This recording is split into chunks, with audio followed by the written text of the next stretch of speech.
शेतकरी आणि शेतमजुरांच्या प्रश्नांवर गेल्या 15 दिवसांपासून लातूर जिल्ह्यामध्ये आंदोलन करतायत। स्वाभिमानी शेतकरी संघटनेचे देखील कार्यकर्ते या आंदोलनामध्ये सहभागी आहेत। गेल्या 15 दिवसांपासून शेतकऱ्यांच्या प्रश्नांवर पायी दिंडी काढण्यात आली, त्याचबरोबर औसा इथं मोर्चा देखील काढण्यात आलेला आहे। लातूरच्या हरंगुळ रेल्वे स्टेशनवर आज शेतकरी संघटनेचे कार्यकर्ते एकत्र आलेले आहेत आणि त्यांची मागणी आहे की सोयाबीनला किमान 9,000 प्रति क्विंटल भाव देण्यात यावा। यावर्षी सोयाबीन उत्पादक शेतकऱ्यांची अवस्था बिकट झालेली आहे आणि त्यामुळे सरकारनं या मागणीकडे लक्ष द्यावं अशा प्रकारची मागणी घेऊन हरंगुळ रेल्वे स्टेशनवर हे शेतकरी आणि शेतकरी आंदोलक जे आहेत ते उतरलेले आहेत आणि आपण पाहू शकतो अशा पद्धतीने मोठा पोलीस बंदोबस्त जो आहे तो लातूरच्या हरंगुळ रेल्वे स्टेशनवर ठेवण्यात आलेला आहे आणि या आंदोलकांना रेल्वे स्टेशनमध्ये जाण्यापासून रोखण्यात आलेला आहे। रेल रोको करण्याचा इशारा जो आहे तो 4 दिवसांपूर्वी रविकांत तुपकर यांनी दिलेला होता आणि त्यामुळे बुलढाणा आणि लातूरमध्ये हे आंदोलन सुरू आहे। मला सांगा काय मागणी आहे तुमची?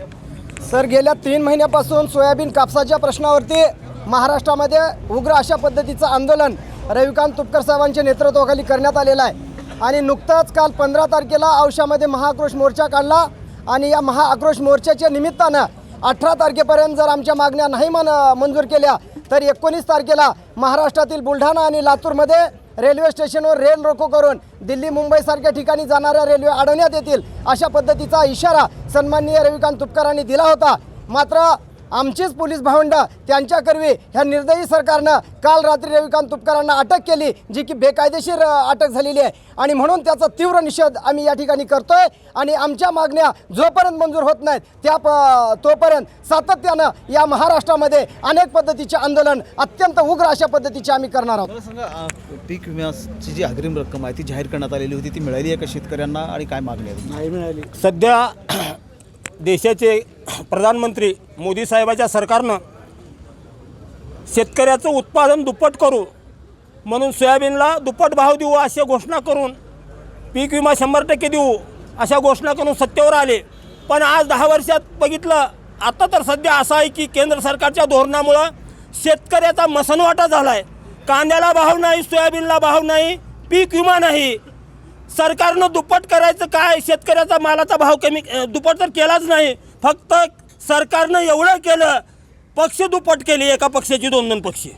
म्हणून सरकारचा आम्ही शेतकरी शेतमजूर निषेध करतो आणि सरकारला सांगू इच्छितो आजच्या आंदोलनाच्या माध्यमातून, जसं भाव वाढल्या आमचा जी मसनवाटा झाला भाव न मिळाल्यामुळं शेतकरी या येणाऱ्या 24ला सरकारला धडा देतील आणि सांगतील आमचा जर भाव घामाला दाम नाही दिला तर ह्या खुर्चीवर तुम्हाला बसू देणार नाही। हा इशारा आम्ही शेतकरी शेतमजूर निराधार सगळे मिळून आज या आंदोलनाच्या माध्यमातून सरकारला देत आहोत।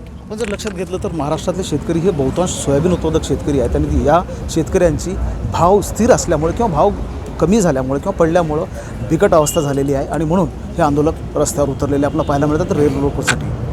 महेंद्र जोंधळे, TV9 मराठी, लातूर।